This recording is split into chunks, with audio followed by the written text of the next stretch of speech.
جی سلمان اکرم راجہ صاحب بتائیے گا کہ عمران خان کے سائفر کیس میں اس وقت آپ نکل رہے ہیں، کیا خوشخبری لے کر نکل رہے ہیں پی ٹی آئی کارکنان کے لیے؟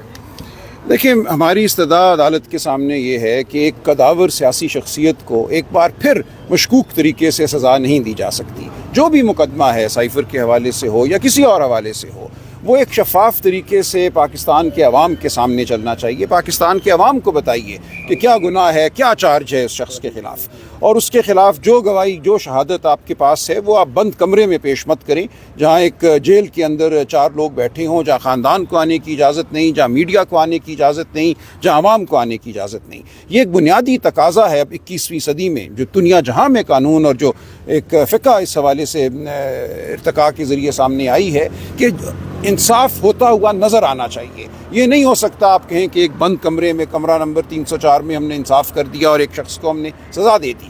تو ہم ایک اوپن ٹرائل کا مطالبہ کر رہے ہیں کہ ہر جو شخص خان کے خلاف، عمران خان کے خلاف گواہی دینا چاہتا ہے، وہ آئے کھلی عدالت میں، اس پہ جرا ہو، کھلی عدالت میں جرا ہو، اور لوگ دیکھیں کہ کیا مقدمہ ہے، کیا دفاع ہے اور کیا الزام ہے۔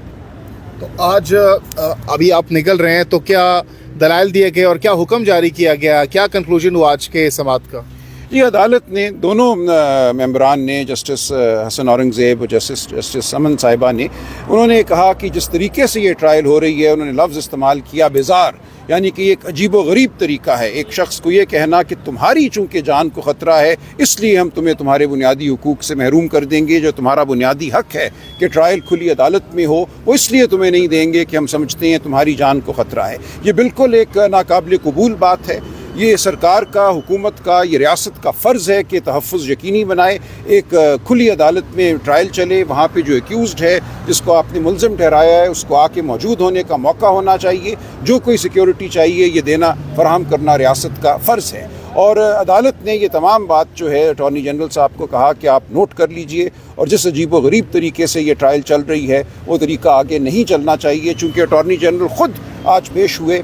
اس لیے عدالت نے کہا کہ صرف آپ کی تکریم کی وجہ سے حکم امتناعی جاری نہیں کر رہے، لیکن ہم توقع کرتے ہیں کہ آپ ہر ایک کو بابر کرائیں گے کہ ہمارا اس حوالے سے ذہن کیا ہے اور ہم کیا چاہتے ہیں کہ یہاں کیا ہو۔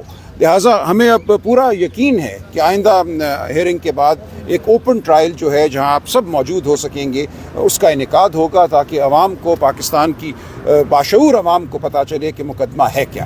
تو آپ نے کہا کہ حکم امتناعی جاری نہیں کی گئی، تو اب واٹ نیکسٹ پروسیڈنگز میں کیا ہوگا؟ دیکھیں، نیکسٹ پروسیڈنگ تو بھی اگلے منگل تک، بیچ میں 1-2 دن ہوں گے، جہاں کوشش استغاثے کی ہو سکتی ہے کہ وہ ایویڈنس جو ہے، گواہی شہادت جو ہے، اس کو ریکارڈ کرے۔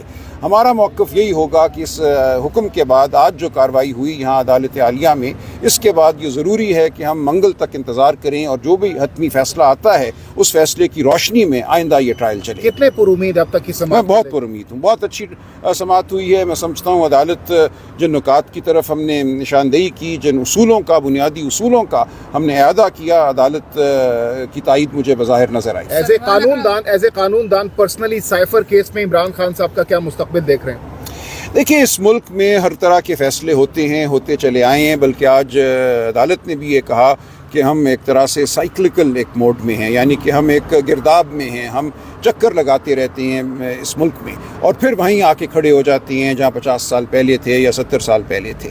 تو دیکھیں، ہو تو کچھ بھی سکتا ہے۔ بھٹو صاحب کو سزا ہوئی، اور آج ہم اس سزا کو کیا سمجھتے ہیں وہ آپ کے سامنے ہے، لیکن میں پر امید ہوں کہ اس وقت ماحول بدل چکا ہے، میڈیا ہے، ہم لوگ ہیں، ہمت اور قانون کی طاقت کے ساتھ میں سمجھتا ہوں کہ انصاف ہونا چاہیے، وہ ٹرائل میں ہو یا وہ اپیل میں ہو یا وہ سپریم کورٹ میں ہو، بالآخر مجھے انصاف ہوتا نظر آتا ہے۔ اکرم راجہ صاحب، پی ٹی آئی کی لیگل ٹیم سے پہلے بھی یہ بیانیہ ان کا تھا کہ خان صاحب بہت جلد رہا ہونے جا رہے ہیں، اور آج بھی آپ لوگ کا وہی بیانیہ ہے، تو ہم یہ سمجھے، قوم یہ سمجھے کہ خان صاحب بڑے لمبے عرصے تک جیل کے اندر رہنے والے ہیں۔ دیکھیے، میں اس بارے میں کچھ نہیں کہہ سکتا۔ جیسا کہ میں نے کہا، اس ملک میں ہر چیز ممکن ہے۔ اس وقت جو ماحول بنا ہوا ہے، ایک کے بعد دوسرا کیس بنایا جاتا ہے، ایک کیس میں اگر بریت ہوتی ہے یا بیل ملتی ہے، 10 کیس اور بنا دیے جاتے ہیں، جہاں ریاست ایک طرح سے یہ ٹھان لے کہ ایک شخص کو ہم نے جیل سے باہر نہیں آنے دینا۔ لاہور میں ہم نے دیکھا جو خواتین 6 ماہ سے اب پابند سلاسل ہیں، ان کے ساتھ کیا ہو رہا ہے۔ تو یہ تو ایک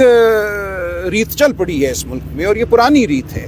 کہ تمام ریاستی طاقت کو استعمال کیا جاتا ہے شخصی آزادی کو سلب کرنے کے لیے، جو سیاسی عمل ہے اس میں مداخلت کرنے کے لیے، تو یہ آج بھی ممکن ہے، لیکن اس کے خلاف ایک ہی چارہ ہے کہ ہم جد و جہد میں مشغول رہیں، ہم قانون کی بات کریں، ہم آئین کی بات کریں۔ قاضی فائز عیسیٰ صاحب ہمیشہ کہتے ہیں کہ میں نے اللہ کو جواب دینے، اور ہر ٹرائلز کے اندر یہی کہتے ہیں وہ جب بھی عدالت میں کوئی کیس لگتا ہے، تو آپ نہیں سمجھتے کہ ان کو پھر اللہ کو کس طرح جواب دیں؟ نہیں، میں بہت پر امید ہوں، میں سمجھتا ہوں، میں بالکل سمجھتا ہوں کہ جو وہ کہتے ہیں اس پہ عمل ہوگا انشاءاللہ، اور ہمیں پر امید رہنا چاہیے، قانون آئین کا دامن نہیں چھوڑنا چاہیے۔